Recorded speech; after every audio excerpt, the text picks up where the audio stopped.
Welcome to Sci-Fi Stories. If you love stories of courage and mystery, make sure to subscribe and join our growing community. They kicked a human diplomat in front of their entire court. They thought it was humiliation. They thought it was dominance. They never realized they had just declared their own extinction. Dr.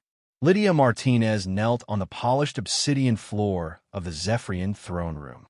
Her diplomatic credentials lay scattered around her, flung aside like trash. The humiliation burned deeper than the pain radiating through her ribs, pain delivered moments earlier by King Vorkal's armored boot. The Zephyrian nobility laughed. Their towering monarch loomed over her, his massive form casting a shadow across the fallen human. "This," King Vorkal declared, his voice echoing through the chamber, "is how humans show respect. On their knees," he continued, "where all inferior species belong."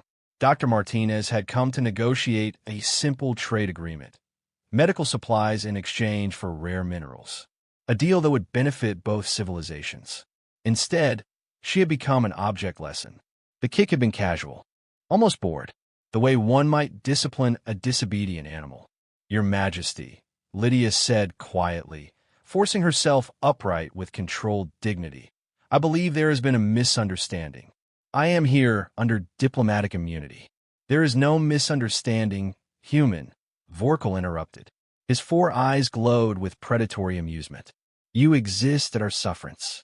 Your species controls 12 worlds. The Zephyrian Empire spans 2,000 systems.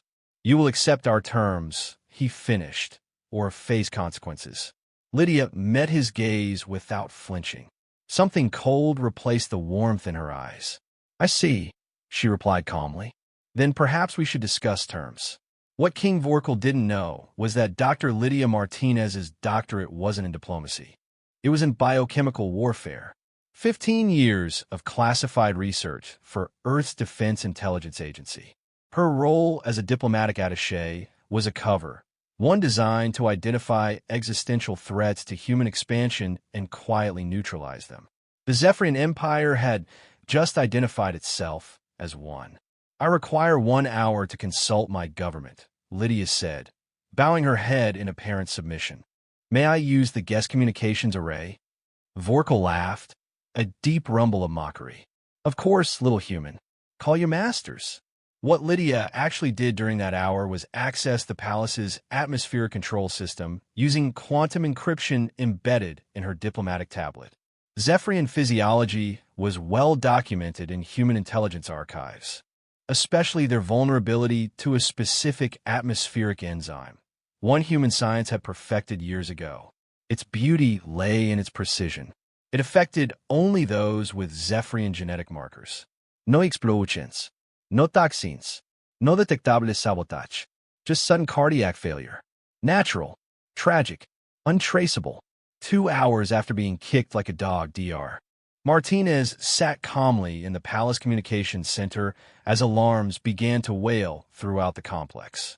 Through reinforced windows, she watched medical transports race toward the throne room. King Vorkal had collapsed mid-sentence. "This is Ambassador Martinez," she said into her encrypted communicator. "Mission complete. Trade negotiations have concluded successfully." Local leadership proved unreceptive to diplomatic solutions. Earth Command responded immediately. Extraction team en route. Status of secondary objectives. Lydia glanced at her chronometer. The enzyme had already dispersed through the royal wing. Crown Prince Zeval, dead. Princess Myrius, dead. Brothers, cousins, heirs. An entire royal bloodline erased in silence. Secondary objectives achieved, Lydia replied. A succession crisis should provide improved diplomatic opportunities. As palace guards rushed past her toward the chaos, Lydia packed her materials with methodical calm. The Zephyrian Empire would spend months tearing itself apart. By the time stability returned, humanity would control 3 additional star systems and military bases within striking distance of Zephyrian space. Her extraction shuttle lifted off precisely on schedule. Successful trade negotiations? Commander Sarah Chun asked neutrally. "Very," Lydia replied. They became remarkably accommodating once proper respect was established. Her final report mentioned nothing of enzymes, genetic targeting, or royal extinction. Some diplomatic methods were best left unrecorded. The Zephyrian Empire would eventually blame a faulty atmospheric recycling system.